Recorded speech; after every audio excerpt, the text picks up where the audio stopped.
Assalamualaikum warahmatullahi wabarakatuh. Belum menyimak? Mohon dukungannya dengan subscribe, like, dan tuliskan nama kota asal Anda di kolom komentar. Semoga kebaikan Anda dibalas dengan limpahan berkah dari Allah Subhanahu wa Ta'ala. Simak cerita ini sampai selesai. Langit Dubai bersinar terang, matahari menggantung tinggi, menebar panas yang memanggang kulit. Debu proyek berterbangan kemana-mana, suara mesin bor, palu, dan teriakan mandor sudah jadi simfoni sehari-hari di telinga Farhan, pemuda 19 tahun asal Magelang yang bekerja sebagai kuli bangunan. Meski lelah dan penuh peluh, ia tak pernah mengeluh. Dalam hati, ia selalu berkata, demi orang tua di kampung, aku harus kuat. Sudah 2 bulan Farhan menjadi TKI di Dubai. Ia tinggal di rumah kontrakan sederhana tak jauh dari lokasi proyek pembangunan rumah mewah yang ia kerjakan bersama para pekerja lainnya. Walau hidupnya keras, ada satu hal yang membuatnya betah. Pemandangan indah yang kerap ia nikmati setiap sore. Wanita-wanita cantik khas Timur Tengah yang berjalan santai melewati jalan depan proyek. Tak jarang ia dibuat terpana oleh keanggunan dan keindahan mereka. Itu hiburan satu-satunya yang tak pernah ia bayar. Sampai suatu hari, tatapannya terpaku pada satu sosok berbeda. Seorang gadis muda, sekitar usia 20 tahun, berjalan dengan anggun melewati depan proyek.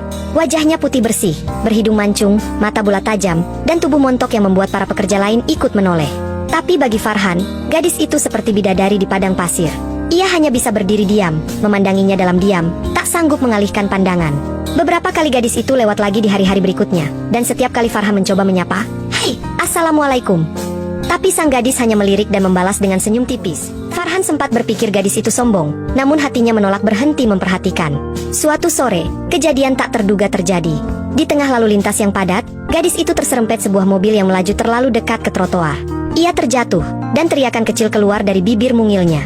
Farhan, yang melihat kejadian itu dari kejauhan, langsung berlari menerobos debu dan kerumunan. Ia mengangkat tubuh gadis itu dengan hati-hati, meski darah mengalir sedikit dari lututnya yang terluka. "Tenang, Nona. Saya bawa ke rumah sakit," ujar Farhan panik, namun tetap sopan. Gadis itu hanya mengangguk lemah. Wajahnya pucat, tapi matanya mulai melirik Farhan dengan rasa percaya. Tak lama kemudian, mereka tiba di rumah sakit terdekat.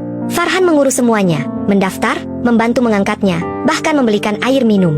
Saat dokter menyatakan bahwa lukanya tak terlalu parah dan hanya perlu istirahat, gadis itu menoleh dan menatap Farhan lekat-lekat. "Terima kasih, kalau tidak ada kamu tadi, entah apa yang terjadi padaku." Farhan hanya tersenyum kecil. "Itu sudah kewajiban sesama manusia, Nona. Siapapun pasti akan menolong." Jawaban sederhana itu menusuk hati sang gadis. Tak banyak pria di sekelilingnya yang berbicara seperti itu, apalagi pria dari negeri jauh yang bekerja kasar di bawah terik matahari.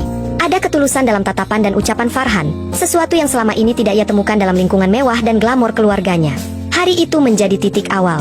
Bukan hanya pertemuan 2 insan yang berbeda dunia, tapi juga awal dari sebuah kisah yang akan mengubah hidup keduanya. Farhan kembali ke proyek malam itu dengan pakaian